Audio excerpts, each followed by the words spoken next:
So in the video about to watch, I mentioned that Strictly Commercial was a greatest hit CD released by Disc that was originally better than ZAPPAtite. It is no longer available because apparently there were legal copyright, some kind of issues. And so Disc no longer makes it, if Disc is even still a thing. I do not know.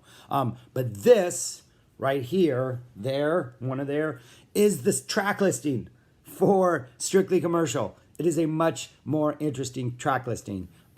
There are some songs you will see that are on both, but things like Muffin Man, Sexual Harassment in the Workplace, Let's Make the Water Turn Black, Peaches as an opener, which is where it should be.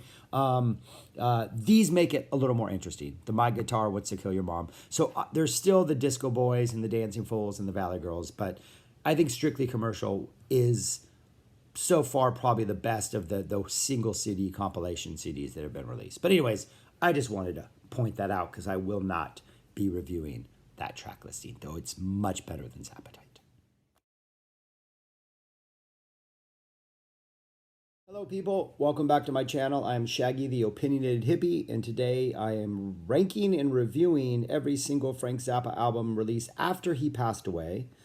Starting with the back, I've only done one so far, but we are on now 54, ZAPPAtite.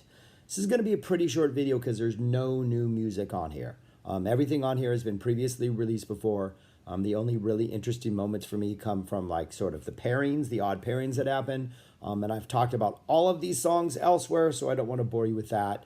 But, you know, it's just a compilation. It's something you can make on your own if you have these CDs, or, you know, it's essentially a mixtape of stuff previously released.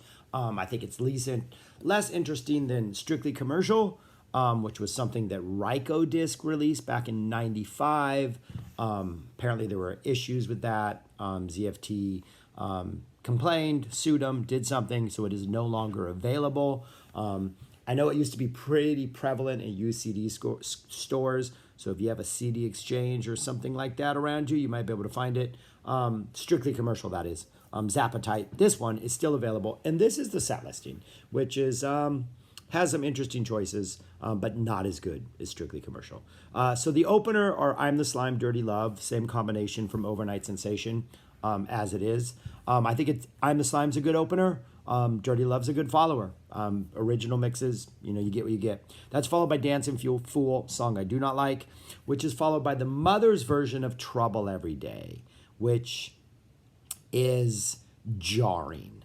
I love the 78 band, but they were a very streamlined, polished, could be almost machine-like at time in their efficiency. And then you jump to the Jefferson Airplane bluesy just scream of Trouble Every Day. It was not a good transition, probably because I don't like Dancing Fool, but I thought that sequencing was a little jarring in listening to it. Then you get Peaches. Always a fan of Peaches, the original version. Tell Me You Love Me, interesting choice. Flo and Eddie version, again, kind of a weird, I mean, it's a good song. Never seen it. You know, I don't think it's on any other compilation CD, so kind of interesting. You get Bobby Brown Goes Down, song I do not like. I think it's on every compilation ever. Ugh, that sucks. You Are What You Is, which feels weird being pulled from the suite of songs that it exists on side 3 of that album. Just feels weird out of context. Valley Girl, which I know it was probably one of his more popular songs, but again, this middle section, Bobby Brown, You Are What You Is, Valley Girl, just kind of like, it's a rough 10 plus minutes right there. You get Joe's Garage, the entire Joe's Garage, not the single version. You get it straight off the album, which is, again, odd because you got the narration and all that stuff, but it's a good song, so props for that. Cosmic Debris, the original version of that. Okay. Sofa, great song, phenomenal song.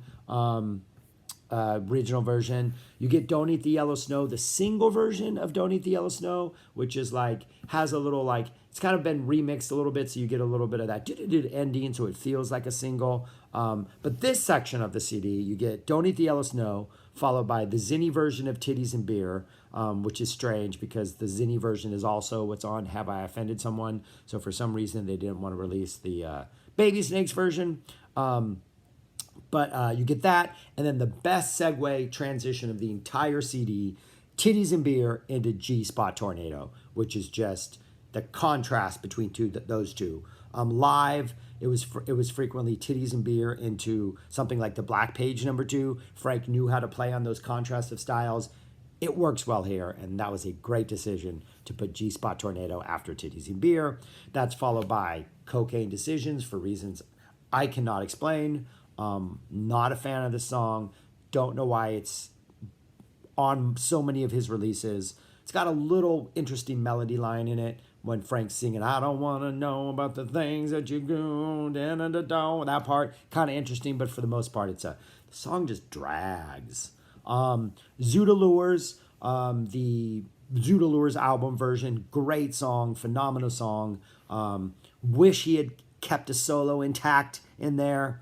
This is a place where it would have been neat to maybe give you a live version of it so you get that solo intact instead of fading out, which is so heartbreaking. And then the album closes with Strictly Genteel, the orchestral version from LSO, the London Symphony Orchestra. Excellent choice, inspired choice. Bravo on that choice. But that's it. 18 songs. They've all been previous released. Really, the sequencing is kind of the most interesting thing.